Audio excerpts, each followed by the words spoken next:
বন্ধন কোণ রিলেটেড চলো একটা মজার এমসিকিউ দেখে নেওয়া যাক। এখানে আমরা একটা এমসিকিউ রেখেছি তোমাদের জন্য।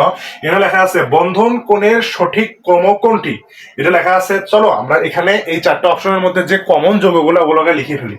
যেমন প্রথমে হলো BeCl2 অর্থাৎ বেরিয়াম ক্লোরাইড, BeCl2।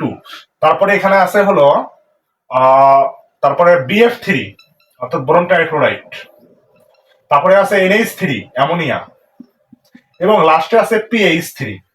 আচ্ছা, এখন আমরা সবাই জানি BeCl2 এটা সংকরায়ন হবে কত, Sp, এবং BF3 এটা সংকরায়ন হবে Sp2, এবং NH3 এটা সংকরায়ন হবে Sp3। PH3 সাধারণত সংকরায়ন হয় না, কিন্তু আমরা যদি ফর্মুলেশনে ফেলাই তখন আবার সংকরায়ন দেখতে পাই, এবং আমরা যেটা দেখি PH3 এরও সংকরায়ন হয় Sp3। এখন যদি Sp হয় তাহলে বন্ধন কোণের মান আমরা সবাই জানি হবে কত, 180 ডিগ্রি, আমরা সবাই পড়ে আসছি। তারপর Sp2 হলে হবে কত, 120 ডিগ্রি, এবং Sp3 হলে এখানে 109.5 ডিগ্রি হওয়ার কথা না, 109.5 ডিগ্রি হওয়ার কথা, কিন্তু এখানে এই যে নাইট্রোজেনে এখানে বন্ড পেয়ার আছে একজোড়া কিন্তু কি আছে, বন্ড পেয়ার।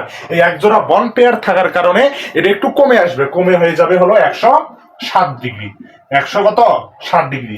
এবং এখানে যেহেতু Sp3 আছে এবং PH3 এর মধ্যে বিশুদ্ধ পিওর অরবিটালের সংমিশ্রণ হয়, তাই এই ক্ষেত্রে যে কোণটা হয় সেটা হলো close two 90 degree, close two 90 degree.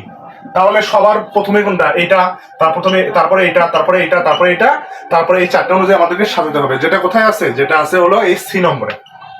সুতরাং C number is the correct answer.